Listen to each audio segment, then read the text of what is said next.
매일 성경 묵상을 돕는 해설 가이드입니다. 안녕하세요, 묵상 코치입니다. 함께 읽고 나눌 말씀은 야고보서 2장 1절에서 13절까지 말씀입니다.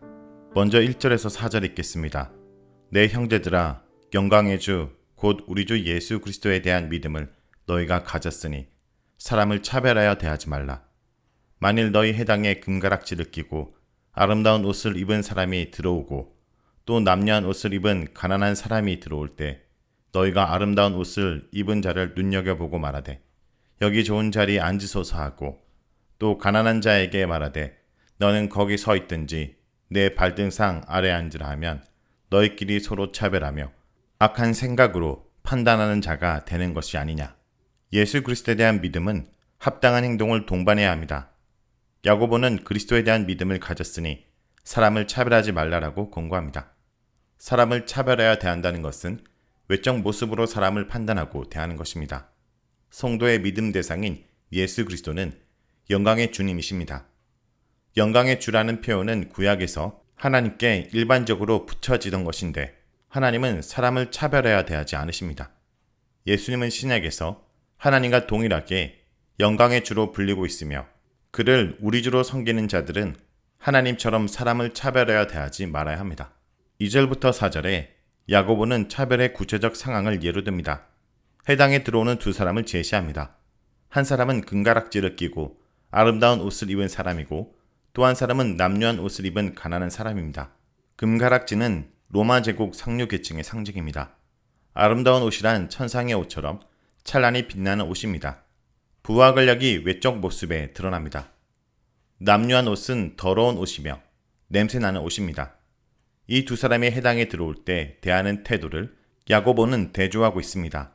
잘 차려입은 사람은 선의의 주목을 받고 그렇지 못한 사람은 냉대를 받습니다.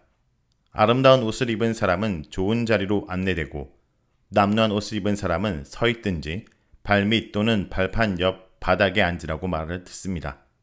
이러한 상황에 대한 야고보의 평가가 4절입니다. 야고보는 너희끼리라는 말을 통해 성도들 사이에 외적인 모습으로 분열하는 것을 경계합니다. 마치 자신이 하나님인 듯 판단하는 자리에 서서 외적 모습으로 사람을 차별해야 대하는 것은 행동도 문제지만 근본적으로 악한 생각에서 기인한 잘못된 태도입니다. 5절에서 7절을 읽겠습니다. 내 사랑하는 형제들아 들을지어다. 사람이 세상에서 가난한 자를 택하사 믿음에 부유하게 하시고 또 자기를 사랑하는 자들에게 약속하신 나라를 상속으로 받게 아니하셨느냐. 너희는 도리어 가난한 자를 업신여겼도다.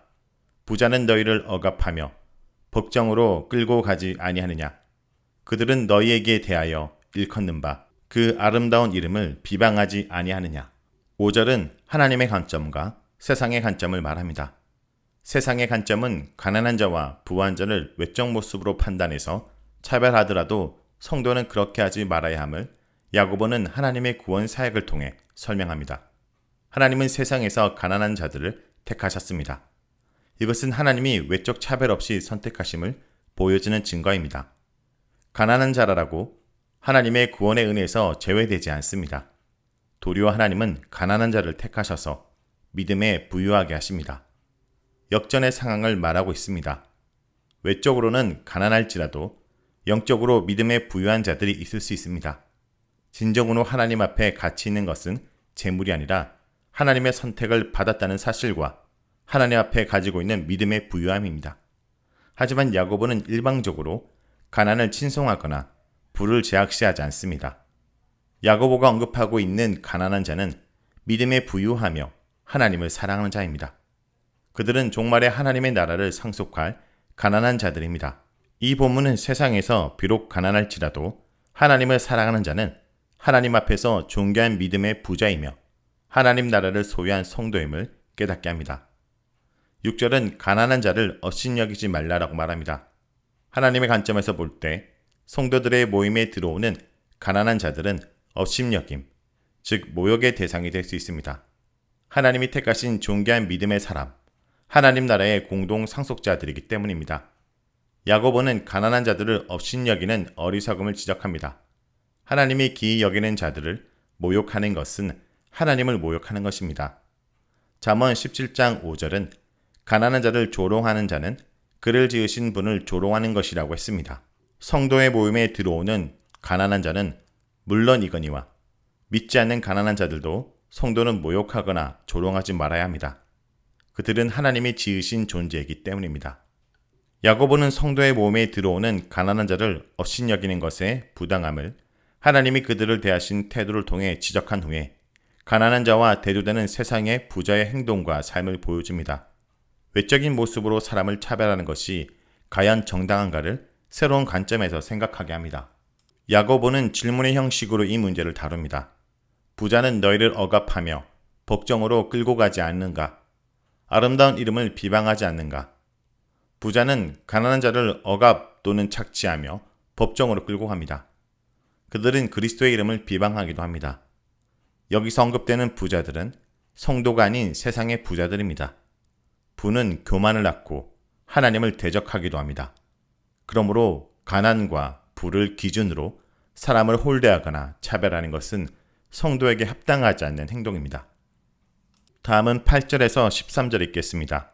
너희가 만일 성경에 기록된 대로 내 이웃 사랑하기를 내 몸과 같이 하라 하신 최고의 법을 지키면 잘하는 것이거니와 만일 너희가 사람을 차별하여 대하면 죄를 짓는 것이니 율법이 너희를 범법자로 정죄하리라.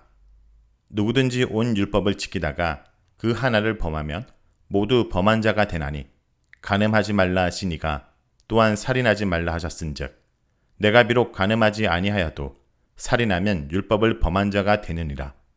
너희는 자유의 율법대로 심판을 받을 자처럼 말도 하고 행하기도 하라. 긍휼을 행하지 아니하는 자에게는 긍휼 없는 심판이 있으라. 긍휼은 심판에 이기고 자랑하느니라. 8절은 최고의 법을 지키라고 말합니다. 성경대로 사는 삶은 이웃을 내 몸같이 사랑하는 것입니다. 야고보는 성경에 기록된 대로라고 본절에 시작하며 이웃사랑을 가르칩니다. 이웃을 내 몸과 같이 사랑하라는 성경의 가르침은 최고의 법, 즉 하나님의 법이며 하나님 나라의 법입니다. 하나님 나라의 법은 예수님의 가르침에 나타난 사랑으로 요약될 수 있습니다. 가난한 성도를 차별하는 것은 그에게 이 사랑을 실천하지 않는 것입니다. 부유한 성도를 차별하여 대하는 것 역시 그에게 이러한 사랑을 실천하지 않는 것이 될 수 있습니다.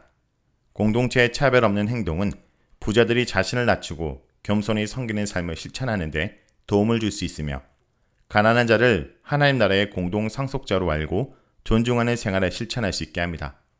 9절에서 10절은 차별의 죄입니다. 9절에서 야고보는 차별하여 대하는 것의 심각성을 밝힙니다. 그것은 죄를 짓는 것이라고 말합니다. 차별하여 대하는 것은 이웃사랑의 법을 지키지 않는 것이기 때문입니다. 더욱 심각한 것은 차별하여 대하는 것이 율법을 모두 범한 것이나 마찬가지라는 것입니다. 야고보는 간음하지 말라는 명령과 살인하지 말라는 명령을 예로 들어 간음하지 않았어도 살인하면 율법을 범한 자가 된다라고 설명합니다.